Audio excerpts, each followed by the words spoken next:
right, so these mics, you gotta get all up in their business right in the front.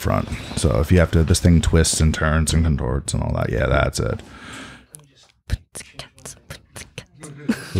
Little beatboxing. Feel free to beatbox. That's the extent of my beatboxing ability. So concludes the musical demonstration. Our instructor is quite the beatboxer. Ooh. Mr. Mike Francio. If I have a guitar, I could jam out on that. It's in the office. Really? Yeah, I have a Les Paul if you want to do that. I play an acoustic guitar. It's like an acoustic guitar, but it's not an acoustic guitar at all. It's actually an electric guitar. That's my closet. If I end up doing it, this will be the first podcast in which I am serenading my viewers or the viewers. That would be tremendous, and I feel like we should do it. The amp's over there. We could totally. The office is to the left, and in it there's a guitar. First door here? It's the only door on the left. There isn't another one. It has a knob. I'm really sorry, Dave. I'm not this. I am totally this condescending. I'm sorry. That is totally it. Yes. Okay. So I don't know if I can play that. It's an electric guitar. It's electric. It's electric. Was it? Dun, dun, dun, dun, dun, dun, dun, dun, dun, Yes. dun, dun, dun, dun. But I mean, it wouldn't really come out the same way. Dum, dum, dum, dum.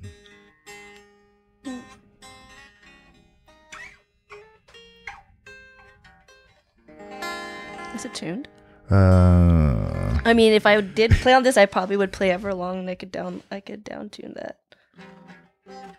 But we'll save that for another day. So Everlong actually started off being just electric on the album, but then the acoustic version that blew up on Howard Stern's show. Yeah, he played it live. I remember, and then so that was the very first song I ever learned how to play on the guitar. Is it? Yeah, was Everlong. I think I was 15. Mine was Smells Like Teen Spirit and then Come As You Are. I wasn't very grungy, but you only needed 2 fingers and you could just kind of do it. I mean, Everlong itself is pretty easy too. I mean, it's there, bam, bam, going back and forth. Some power chords. Yeah, it's all power chords, and I don't even know what that means because I'm self-taught. Yeah. Like, what's a power chord?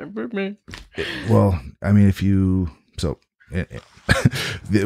a full bar chord would be you're usually using your entire hand versus a power chord. You're just kind of like clamping down on a couple strings, and yeah, it's an abbreviated kind of chord basically. They're still valid chords. It's just you're only working with 2 or 3 strings at once. For power, I feel like there, yeah. If you just have to kind of Billy Joe Armstrong and hold and take your stance and just exactly. I don't think I've ever done that. you need 2 actual straps to make sure it hangs all the way down to your knees and just rock out with it. What is that? Is that? That's really cool. Is that a light or is that a speaker, Sonny? It's a monitor. It's a monitor. Man, you get so fancy. So this is Kristina Barlaan, Brazilian Jiu-Jitsu black belt, competitor, instructor under the great Caio Terra of San Jose in California. And welcome. We were earlier being serenaded by you, your mastery on the guitar and beatbox. So good to have you. Thank you for having me. Oh, thanks for being here. It's Tuesday night. We're rocking out in Sunnyvale, California. So what are you up to? Just kind of grinding right now. I mean, I'm injured right now, so I can't do too much training.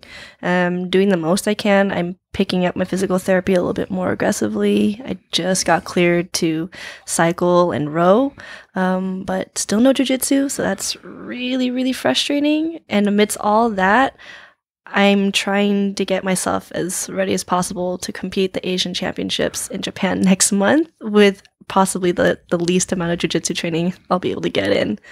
Well, they say less is more, so hopefully that applies to the black belt level adult 118-pound Asian Open or Asian Championships. That's a really big competition with a lot of people, a lot of really good black belts your size too. Yeah, I mean, I've been wanting to do this tournament since I was a blue belt, and so it's been kind of on my jiu-jitsu bucket list. So the beginning of the year, that was Europeans, and so I got to check that off, and that was really, really exciting. I did all the fundraising to get out there, and same thing as a blue belt. When I found out about it, I was like, I want to make it to Europe. I want to go to Portugal. I want to compete at that tournament. And for whatever reason, I just couldn't make it, either injury or money or time or life, whatever. I just couldn't do it. And so my first full year as a black belt, I really wanted to commit to making all those tournaments happen that I didn't get to do when I was at the lower belts. And so I got my ticket to Japan before I got injured. And so now and then the injury happened. I'm like, well, that really sucks. Well, like, we'll see if I can be ready in time. But worst case scenario, at least I have a really nice vacation to Japan if I can't compete. So this is in Tokyo? Yes, it'll be in Tokyo.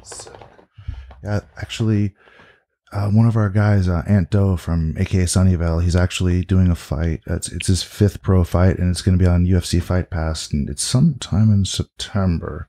I might actually wind up flying out for it. Yeah. Haven't been to Tokyo before. Been to Singapore and Hong Kong, but Japan's been this thing. Like, I want to go to Japan really badly. It seems like the quirkiest but coolest place on earth somehow. Like adult Disneyland with cooler lights and really cool cars and stuff. So this is it's I don't want to call it bucket list. So I feel like I'm old, but like not that old. So September 19th. So September 19th, is that's the Asian Open, or that's the Ant Doe's fight for Valley Tudo, Japan. Asian Open is going to be the 10th and 11th. 10th and 11th? Yeah. All right. Yeah, it's definitely, I mean, this will be my second time going to Japan, but my first time spending time in Tokyo. The first time I went to Japan was to visit my brother because he was living there teaching English, but he lived out like way out in the countryside. It's like 2 hours away from Tokyo. And so my experience of Japan wasn't bright lights, fast cars. It was quiet ginger farm with, with people who've never seen people like me. Like they're either really, really young or really, really old. And anyone who is remotely close to my age, they have their families and, or they've moved away to, to the bigger cities to either pursue going to school or career or whatever. But for the most part, I stood out like a sore thumb pretty much. Okay, yeah, I would suppose there'd be even a stark contrast between, I guess, the people in like the rural Japan area where you're describing in Tokyo itself, because you have very independent women in Tokyo where, a lot of them aren't getting married so young anymore at all. Yeah. So it's, I can imagine that's a pretty big contrast. And then you're out there, you're like this jiu-jitsu competitor and you're doing your thing, and that you probably have like farmers and stuff. Yeah, well, it was funny because at that time I was still only a white belt and I was more into Muay Thai. I think I was getting ready for an amateur fight around that time. So, I brought my gi with me, but I didn't get to use it at all. But my focus was really more Muay Thai, but jiu-jitsu was already kind of like I was already bit. Like, man, I want to do more jiu-jitsu. The number one, for the most part, everyone knew I was the English teacher's sister. So everyone's like, oh, well, she's different, so that means she's got to relate to the other person in here in this town that's different. Going to the onsen, which is like the community bathhouse, I have tattoos, so they've never seen tattoos before, but so like having like a little girl, like she looked like 3 or 4, and she's touching my tattoo. Oh wow. And I'm like, this is really awkward. So were there actually any places where you weren't allowed because of the tattoos? Or? No. At that time the tattoo was just on my ribs, so for as long as I had a t-shirt on, you couldn't see it. And the other one that's on my neck, on the back of my neck, same thing. My hair was long, so you couldn't see it for the most part. So for as long as I had my clothes on, I'd be okay. Okay, well, yeah, of course, as long as you have your clothes on. so not a streaker. No. Well, not in Japan. You probably want to obey some laws, Well, and the forearm's newer than the trip then? Okay. Yeah, I got this after I got my black belt. I promised myself that when I got my black belt in jiu-jitsu, that's when I would get myself a jiu-jitsu tattoo. So this is kind of like my gift to myself. So this is about it's almost like a year old. It'll be a year old in October. So and did you go to like a cool jiu-jitsu place to get it, like Seven Sun or something? Or so it was my teammate actually. So he's a blue belt. His name's Matt Tillman on Hold Fast Studios. Oh, I put a sticker over it. No. Hold Fast Studios in Redwood City. You can kind of see it. Right. So Matthew Tillman. So he's my teammate. He does really, really awesome work. and so he's kind of like the jiu-jitsu tattoo artist for our team, and a lot of other people who are like friends of the team. We always refer him like all his. At one point, all of his kids trained jiu-jitsu. So now it's just his son and his eldest daughter. The younger daughter, she stopped doing it after a while. I think she got a little bit more into like gymnastics or stuff. But his son and his eldest daughter still do it. So that's really, really cool. Like, they're just an awesome family. So I'm guessing he does a lot of belt tattoos, a lot of octopus, like octopi. Yeah. It's an octopi, is that correct? Octopi. Octopi. Yeah. But he does a bunch of other stuff too. So like, he's really, really versatile in what he does. But depending on who he's tattooing is pretty much what the person wants. But I don't know, like a lot of koi, a lot of like Asian style work or tattoo. So I have this concept that I want to do an actual like quarter sleeve, or just like a chest or back piece into a quarter sleeve. Like, I want to do something comic book related, but I don't want that style necessarily. Like, I want the color and everything, like, deep lines and everything. Yeah. But I kind of want to do like, like the Blackest Night, like that lantern crossover thing with like the different color lanterns, but adapted to like feudal Japan. So like different color samurais and stuff, and like, cool. Or like fire and water and rage and whatever. And I don't know how to really express that. So like, trying to find an artist that gets what I'm trying to talk about without being like, that's really abstract, or yeah. Because you can show a bunch of characters and like, you're like, all right, that's going to be like 10 grand by the time I'm done. But yeah, because you need an artist to actually have the vision, and super particular about stuff. But maybe I just need to not be a control freak and be like, just write something, just do something. Well, you don't want to just do something. That's like the worst thing you could ever say to any artist. Like, coming from someone who has also taken people like, oh, can you design something? What do you want? Oh, I don't know, make something cool. Yeah. What does that even mean? Yeah. Like, what's cool to me might not necessarily be cool for you. So I make whatever I think is cool. And then they look at that like, yeah, can you make something not that? yeah, that wasn't what I was thinking at all. I'll be like, well, you didn't do a very good job expressing that. So usually the more details and more specific of what you want, it makes it easier for the artist to create what it is, and get closer to what you like envisioning. I feel like I have a bunch of friends that are really into this stuff, and they seem to think going to like a tattoo convention, just seeing every different style and getting an idea like what you want, because you're going to be spending a lot of time with an artist if you're serious about a piece. So I feel like I should probably just go to the Cow Palace and like check out one of these, the shows or whatever. Yeah. Because otherwise, you go into a studio and I don't know. I want to make sure I'm at least in the ballpark of the type of art that I want to get done. Because if I want to get something Japanese style and they're like a new school artist, I don't want to kind of waste their time, and I don't want them to have to adapt to something. If they don't want to do it, if it's no fun for them, it's not going to be their best work. Yeah, it's kind of like asking a high level, like competitive jiu-jitsu black belt and asking them, I want to do private with just self-defense. Yeah. And it's kind of like, they'll be able to do it, but is that what that person's going to be passionate about? Like, I'll be honest, like if when I have students, I don't expect everyone to compete, but competing is what I really have fun doing. So I like when I have students who want to compete. If you told me that, like, if you got paid like $1 million each month but all your students just want to learn self-defense, I would be miserable. Miserable. I don't care how much money I get paid. I wouldn't be getting to teach what I want to teach, what I'm passionate about. No, it makes total sense. I mean, you should do what you love doing, right? If you don't have passion for it, I mean, the money is going to be great, but you're going to want to use that to be able to enable yourself to actually do the thing that you love doing. Yeah. So, that's why I do this. That's why I train. I go and do other stuff so I can afford to do this, because ultimately, like most people, like you only get 24 hours a day.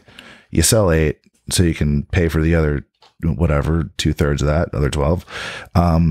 And I just got the math all fucked up on that. And anyway, it's been a long ass day. So then you're sleeping the other 8, hopefully, and then you get 8 hours of free time left. You get 8 hours left where you actually get to do what you want with it. And but if you love what you do, then you get that time back. And it's like, it's all about quality of life. Like, how are you spending the time? Oh, yeah. That's essentially what I do. If I take the injury out of the equation, like my normal day is like, you wake up, do like, if you already did like the meal prep already ahead of time, then you got that.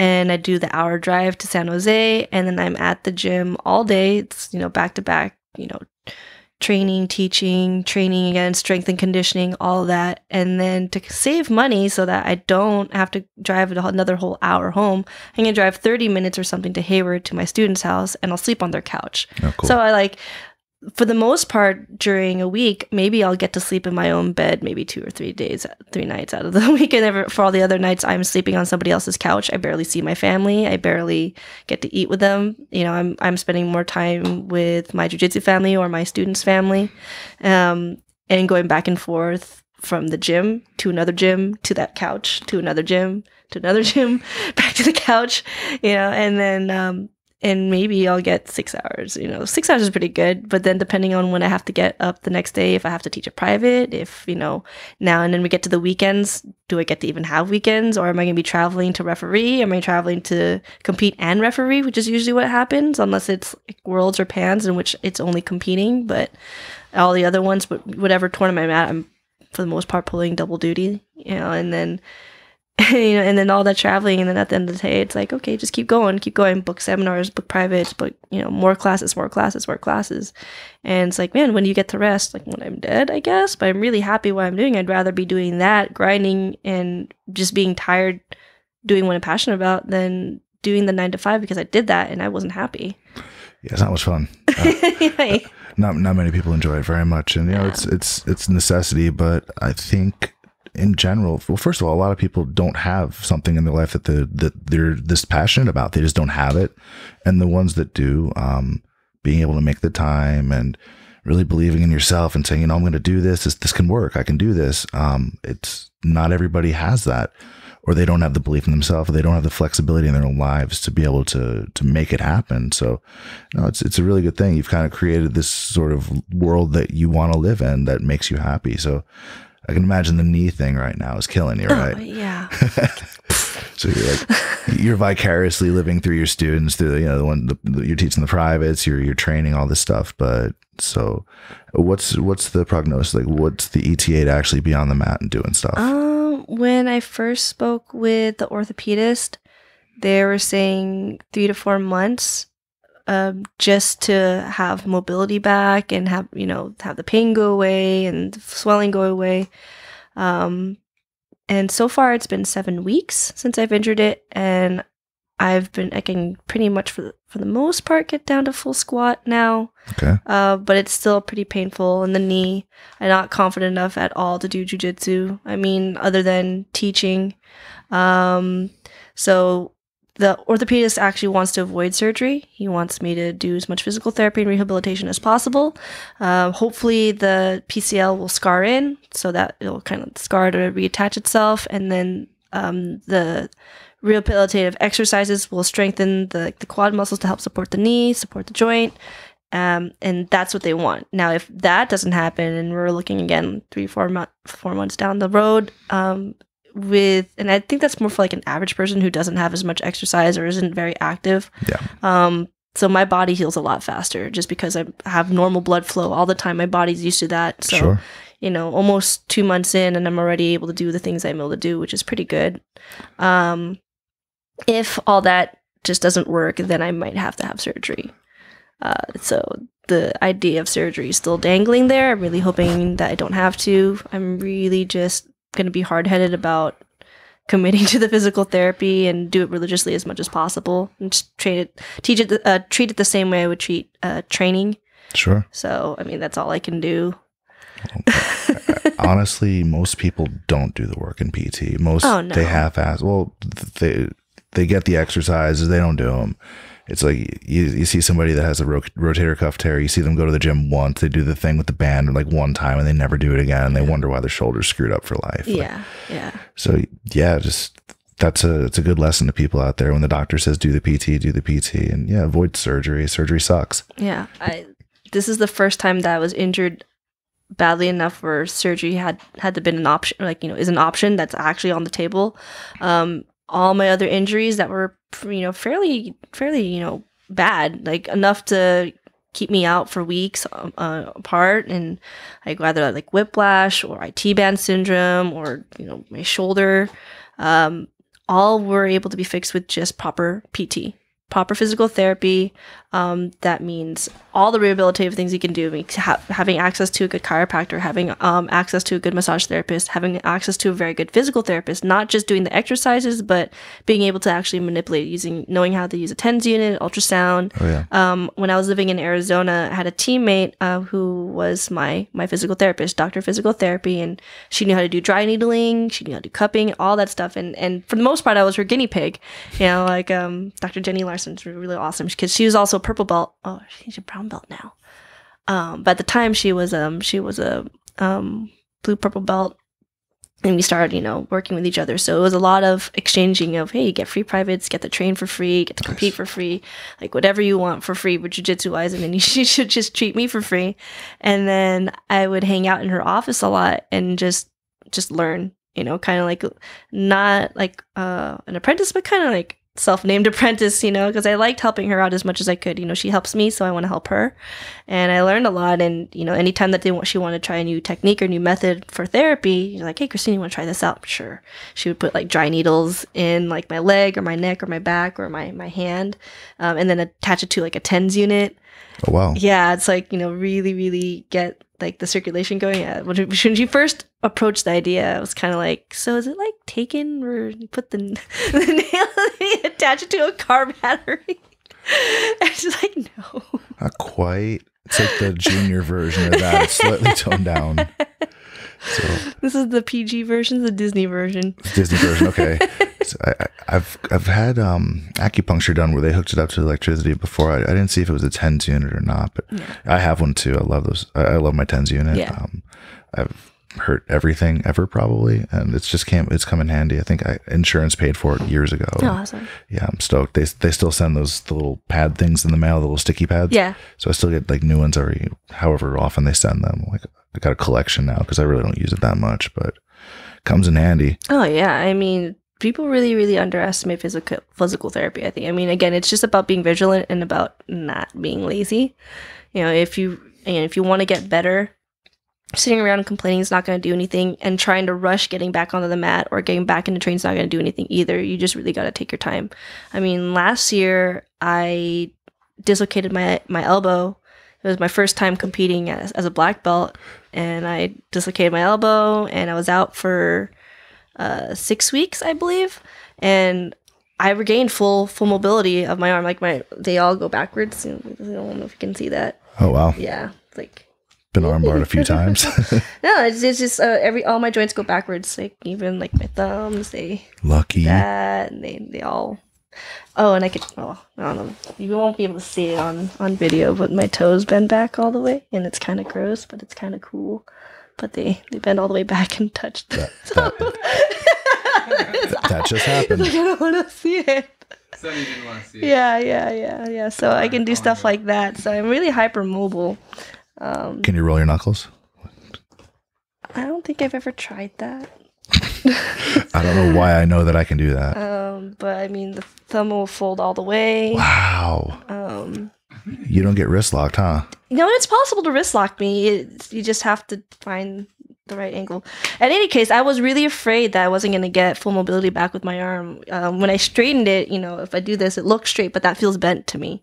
That was what would feel straight. So I'd never rushed, if I tried doing, like, same example. I remember going to my best friend's stripe promotion. It was like he was getting his first degree on his black belt, Brian Pangelinan. And his professor, Carlos Apau, he was showing some stuff from half guard. I was like, oh, well, maybe I can try this out. And as soon as I tried framing and I felt the pain in my elbow like it was going to explode, I'm like, oh, no, arm is not ready. So definitely not going to try it. And I'm like, man, this is so frustrating.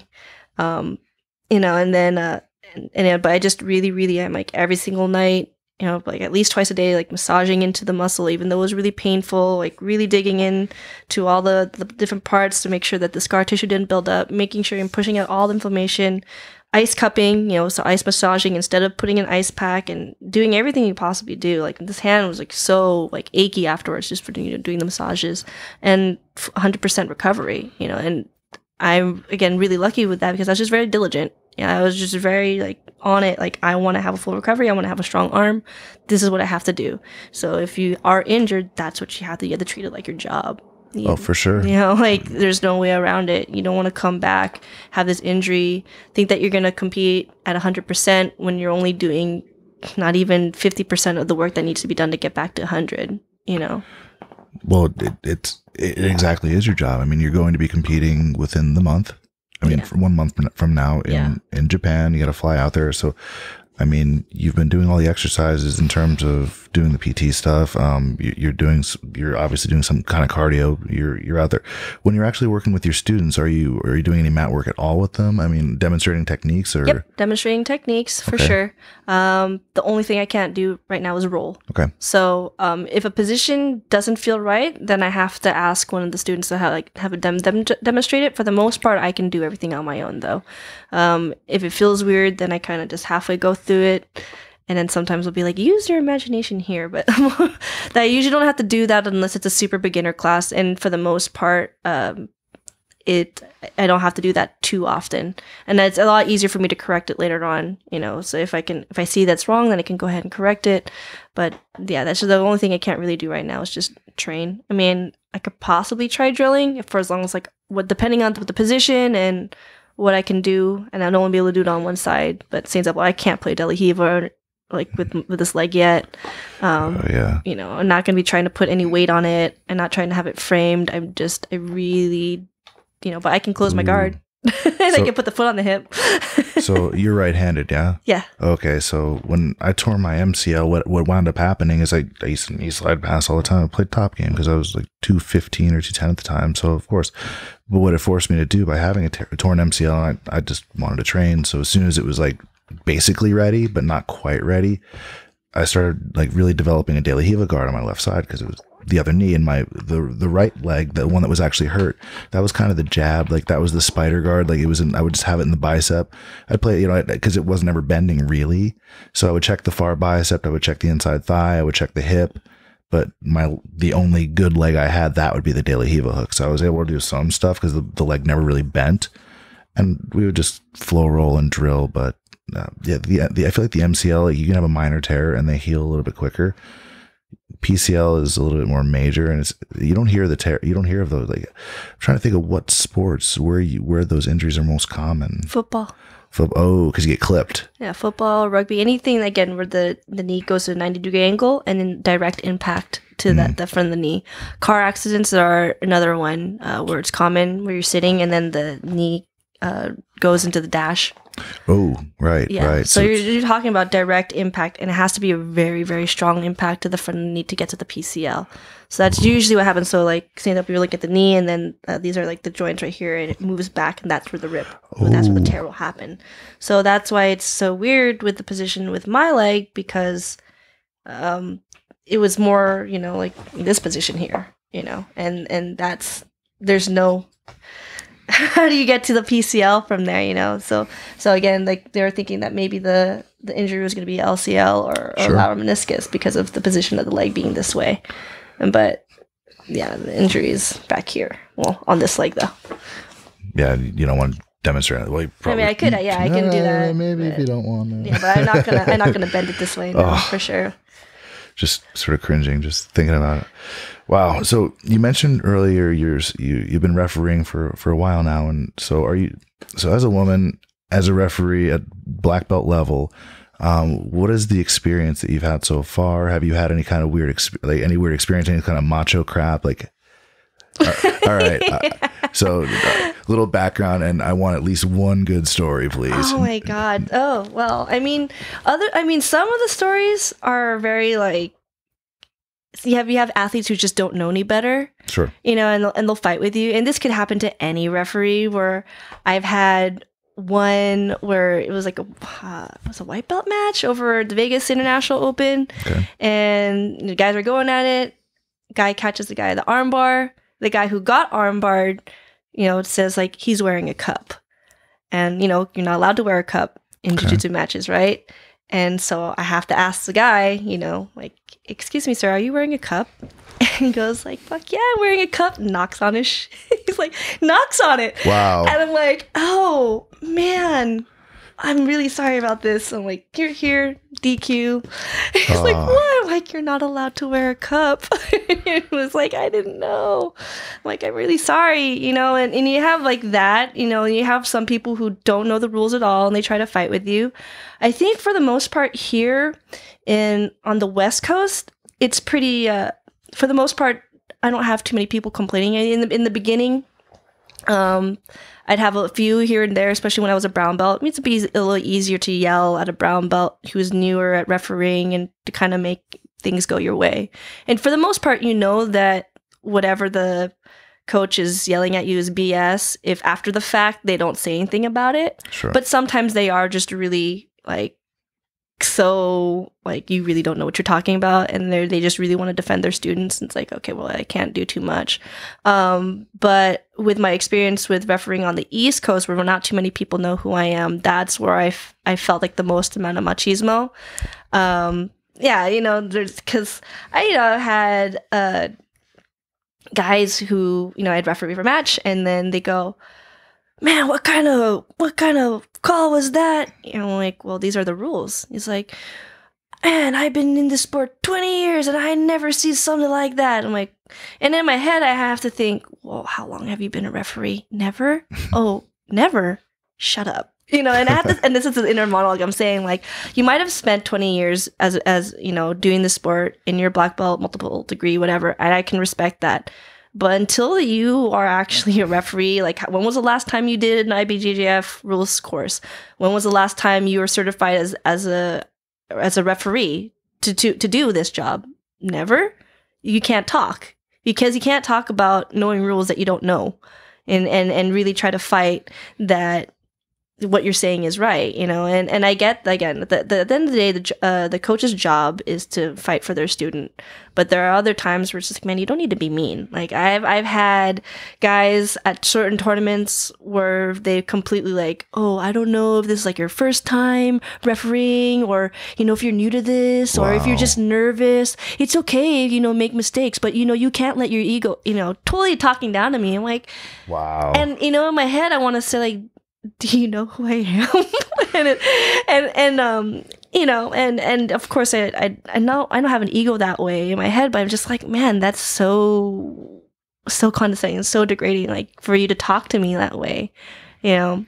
It totally is. It's sad, but it's to be expected, especially in in the sport. It's there's a lot of that going around. There's a lot of machismo clearly. Like, yeah. We're putting on pajamas and wrestling. Why wouldn't there be, you know, machismo, right? Yeah. No, it's the IBJJF rule book changes every year. Yeah. And sometimes it can be pretty drastic in terms of, you know, what is a penalty, you know, for the double guard pull stuff. I'm pretty sure like 10 out of 10 black belts won't be able to just like tell you exactly how that works. When are penalties, like what's a serious penalty and all this. I mean, there's new rules every year. What is it? If somebody has a single, that sweep that comes from there, like at white belt, you know, with on the head out single leg, that's a whole thing now. Yep. That I couldn't, because it's different for different ages, right? Different belt levels. So it's like for the kids and for all white belts. Doesn't matter what age, just all white belts. So if somebody goes for a single with the head on the outside and you get that rodeo grip on the belt and kind of, you know, kick back. Stop. So is it a DQ? No, not for white belts and for kids. You stop. You reset them, and then there's no penalty. You just let it keep going. Yeah, you just fix it. And for adults, you just let it keep going. It's fine. You have to look for what the.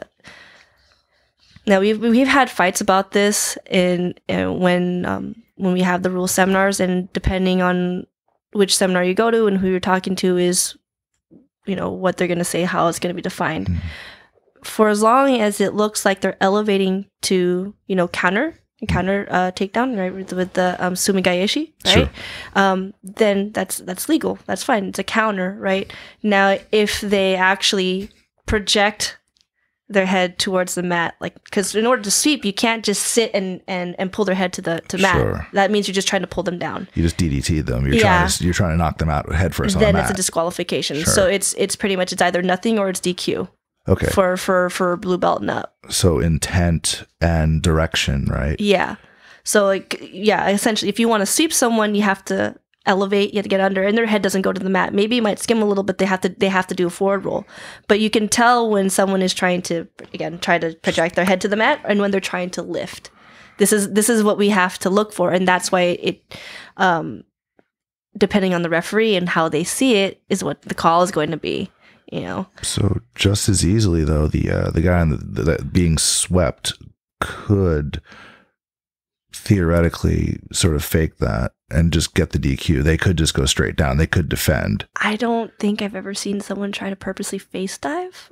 Well, you can protect yourself, right? Yeah, I mean, like, I'm like, hey, I'm gonna just my head straight into the mat. I've never seen it, and so I guess it would really just depend on how the referee saw it. Again, you can't just get into that position without one motion coming in from another. You know, like it's like it kind of can't. The person being thrown, the person being countered, can't throw themselves in that direction because they have the leg in the way. Sure, right? Yeah. So it'd be very hard for them to do that, anyways. I would think. You have 1 foot and hypothetically 2 posts. So, well, if you based out and you maybe. You'd have to really be cheating on purpose, though. Yeah, and so I think that position would be kind of hard to, you know. I think, I don't know. Until I see it, I guess I really can't say. But I don't think I've ever seen anyone intentionally try to spike their head, you know. Yeah, I mean, I could see you going straight, not doing the head dive thing, but just sort of like kind of basing out like 3 posts and then go down that way. Yeah. But yeah, if you spike your head on the mat just to get a DQ win, like it's like I've heard stories. I've never seen a video of this or anything where people would be an ankle lock scenario where like they'll put the foot across and be like, look, there's reefing, there's reefing. Like, oh my God. And so that's like that. And I think that's one of the things I like that they've improved on with the knee reaping is that, you know, you can see like the intent of who's attacking and who's defending. Sure. You know, and now you can actually properly penalize the person who's trying to, you know, if I'm trying to force you to reap me and you're attacking my foot, then, you know, I can be penalized or I can be disqualified for that even, you know, depending on the severity. You know, or even, say, example, if I'm trying to finish a footlock on the right side, you know, I'm going towards the leg that's being attacked, and you defending purposely try to go in the opposite direction, you know, like, one, I can't disqualify. Like, I can't be disqualified because I purposely am trying to go to the right direction to finish. Okay. And you're bringing yourself to the direction that's going to be putting your knee in danger. But right? You have to let go. I don't. So I don't have to let go because my from the beginning, my motion was to finish on the correct side. So I can keep holding onto the footlock for as long as like I started going to the correct side. If you go to the wrong, you start purposely trying to escape to the side that will put your knee in danger and I finish, I get the finish. Okay, you still win. Yeah. Even if they were heel hooked because of their own actions. Well, not heel hook, but you know, like well, it would be the pressure. Yeah. It would be the reaping pressure, like the same as sort of. Yeah. For as long as the motion was like, you can see that the person attacking is going to the side of the leg that they are attacking. The person defending then tries to go the other way. And this is, again, where the referees have to be very, they have to be paying attention. They have to be very focused and they have to see all these things. You know, they can't just see the end position. They have to see where it started. Okay. So that's another thing that people don't realize is, you know, they say, oh, what about, you know, such and such position? I'm like, well, how did they get there? You know, who was on bottom, who was on top, who initiated. So that's where a lot of the confusion gets, and especially you have people who have the same colored gi. Sometimes the belt comes off, or sometimes you have competitors who look exactly the same. I've had kids matches where they were both wearing black gis, they're both orange belts, you know, both tan skin, both black hair and short cut, like both same haircut. And it's like the only thing that was different was their patches, and both their patches, like for their team patches, like one's like yellow red and another one's also got a little bit of red and yellow. You know, it's like you had like these doppelgangers, and it's really difficult sometimes to see, especially when you have the scrambles, particularly with kids. And at the end of the day, it's like, man, we're really, really trying our best to, you're not trying to screw anybody over. At least I can say it on my behalf. I never want to screw anybody over, but there are times where it's just like, there's a big mess of things going on. And it's hard to find like where the positions start, who was where and who gets what.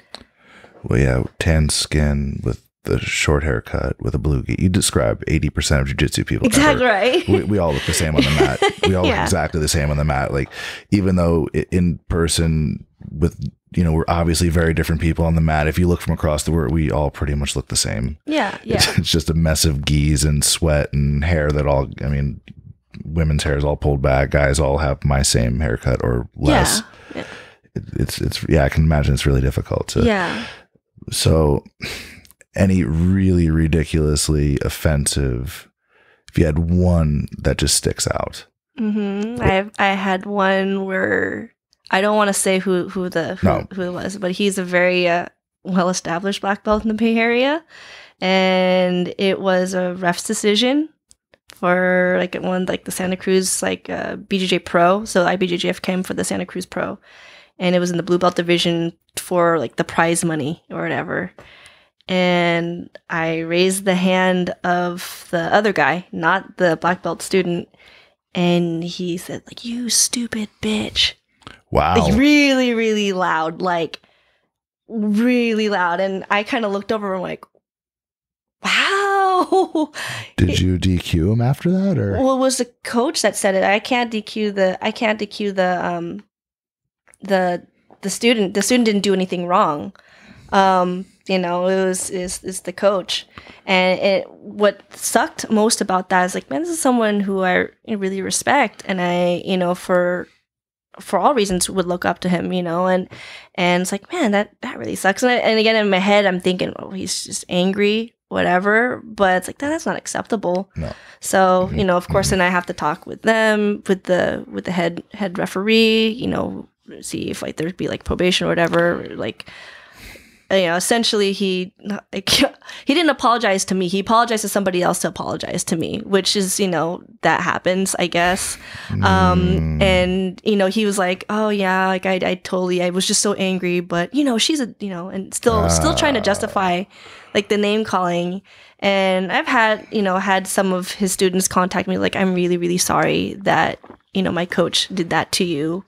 There's no excuse for it, but I want you to know that, that's not a reflection of his true character, I'm whatever, I just kind of move away from that. And it's you never think that's going to happen to you. And it has happened, and I've had really well-known black belts, yell at me, a certain way. And it's kind of man, you don't have to be mean, you don't have to. And I get that, the person that you are very invested with the person that's on this mat, but you don't have to, name call, and you don't have to try to take jabs at me personally. The reason why you made that call was because you play this type of game and you're more biased to that kind of I'm God, man, you really can't see that, and at the end of the day, again, when they apologize, it's not a real apology. It's I just, I went out of my way to apologize, not to this one, but this is another one when I first started refereeing, and I went out of my way to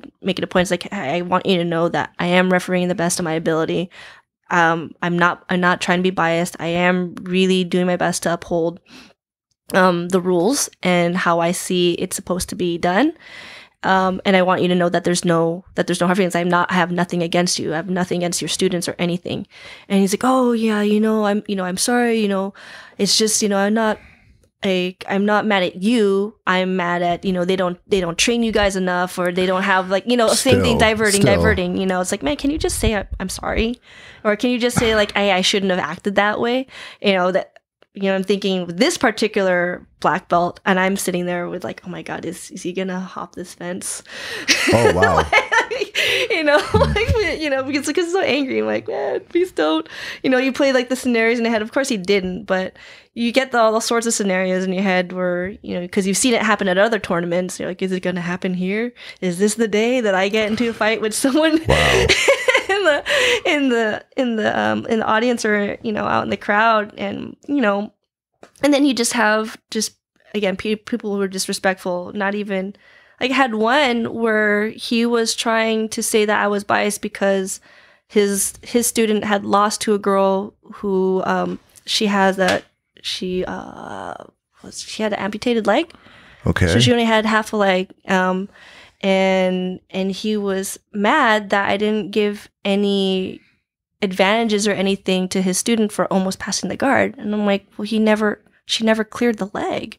She never cleared it. And she's like, oh, like you're just being biased because she only has half a leg, and you're pitying her, and you're robbing my student. And I'm like, but she never passed the guard. You know, like you're trying to justify why your student lost, but there's no time that she ever got past the leg, and then just being mean about it, like saying like, oh, how is she supposed to pass it if, you know, it's this short, you know, like, yeah, saying mean things. I'm like, yeah, I'm like, man, like, you just need to stop, you know. Yeah. And eventually it's like, you know, and then at the end, all I can say is like, if you have a problem with me, if you really feel like I did something wrong, please talk to the head referee and they can communicate that to me. I have to get to the next match.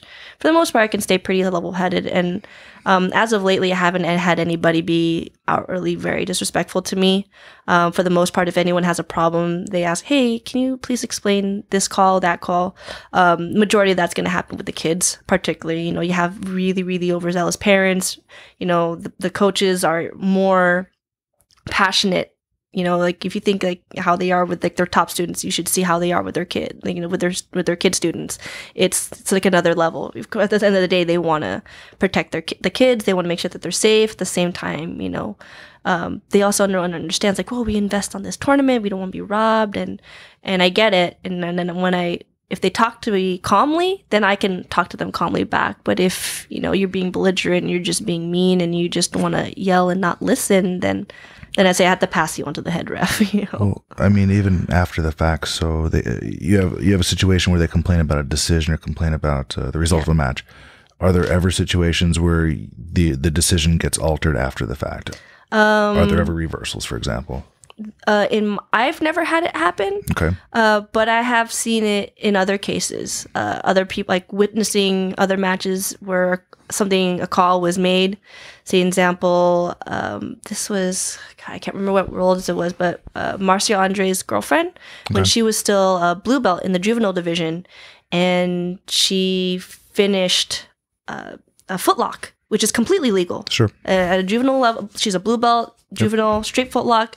She finished the girl, and they were trying to DQ her because the referee, I guess, forgot about the fact that juvenile blue belts can do straight footlocks. Okay.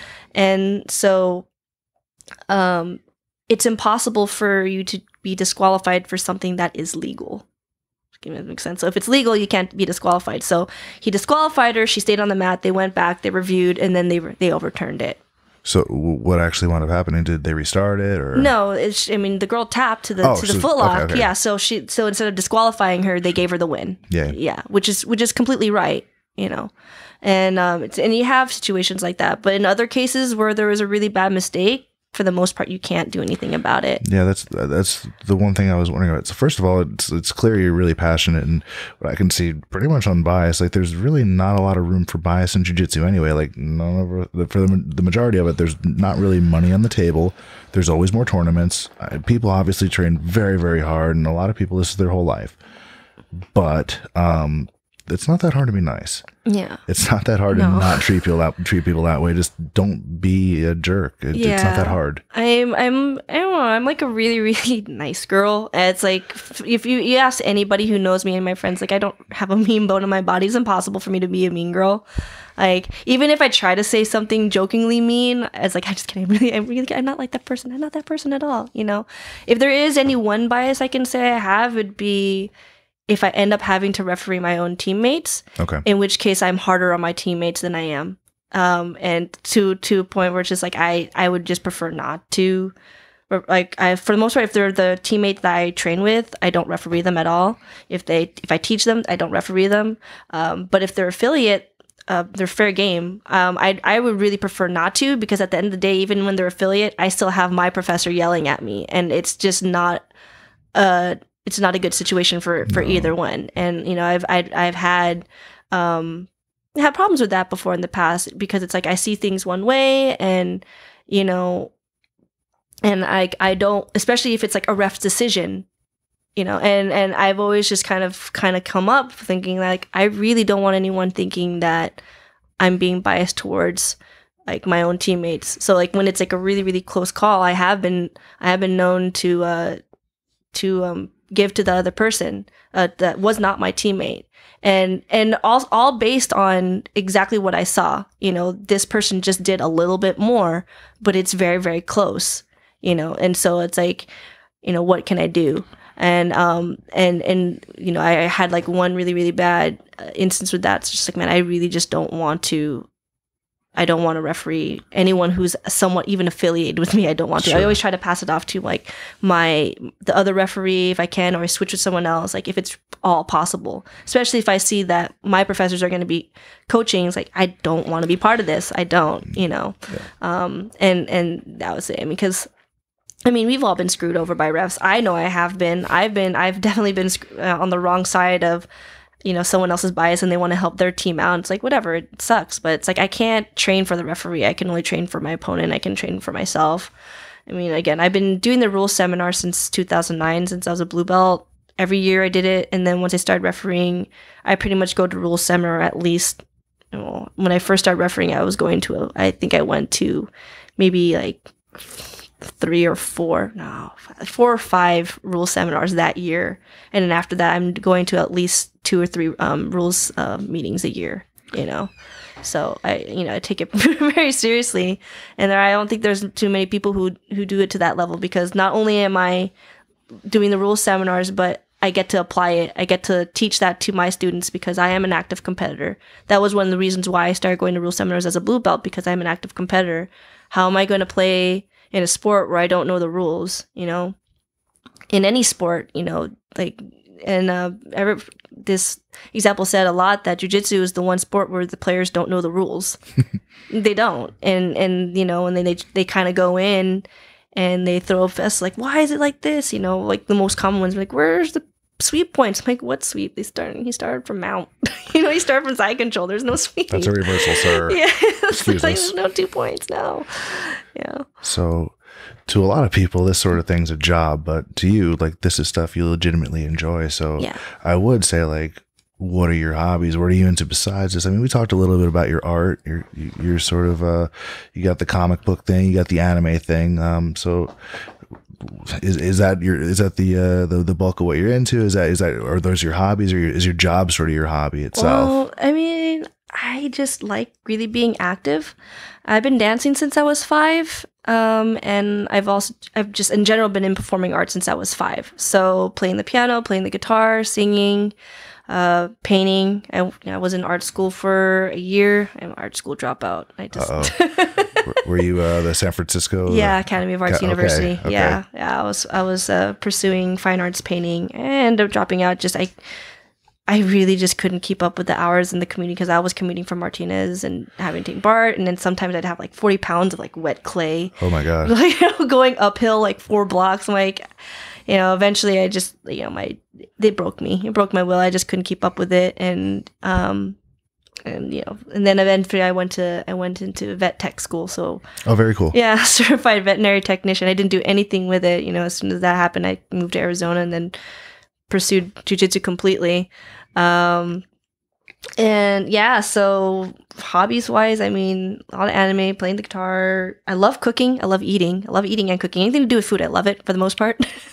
Awesome. Yeah, I don't look like I am, but I, you know, for the most part, usually when I go to like buffets, like Korean barbecue, and Bryant, one of my best friends, you know, he's like a 200 plus guy. Okay. You know, and usually sometimes he'll have his friends come over for seminars, and they're also like, you know, big heavyweight black belts. Sure. And they're like, oh yeah, she's the one that she eats us all under the table. You know, like, won't stop eating. Like, please make her stop. Make her stop.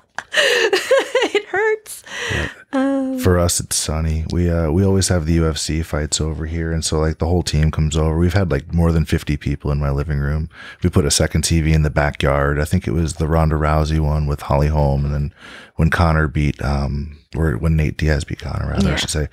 And there are more than 50 people. We have 2 people on our team from Saipan, and so they grill like it was those 2, and then another guy from Maui, and they would kind of have this big grill off. Yeah, So that's the best. oh my god, I ate so much, but no, Sonny's the guy that our Asian cameraman number 1.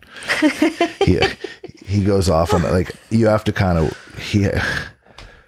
at the promotions 2 weeks ago, he stood in front of where the poke was and just like had the bowl in his hand to the point where like I didn't even get any.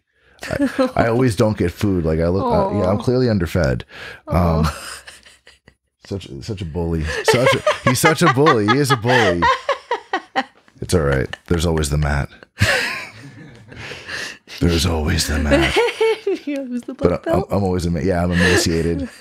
Yeah, but yeah, he goes. But yeah, we always wind up with a ton of food. So you say like Korean barbecue, is that your thing, food wise? Is that? Oh man, no, it's like everything. I mean, if I had to say the one thing my parents really spoiled me with growing up, like we didn't get like all like the newest toys or fancy electronics, but we got a lot of experiences. So of course, getting the dance lessons, the music lessons, and then getting to eat food from all over the world. Nice. So, I mean, from a young age, I was eating Thai food, Japanese food, Italian, French, and not just, like takeout, but really, really, really good stuff. Like when I think sushi, I think nigiri, I like uni, I like sea urchin. Cool. I've been eating that since a kid. And I remember I went to a sushi place in Arizona, and I was like, oh my God, I love sushi. I'm like, oh great, I'm going to eat some sushi. And, everyone's getting like the Philadelphia rolls, California rolls, I'm the only one that orders real like nigiri. And they're like, what is that? I'm like,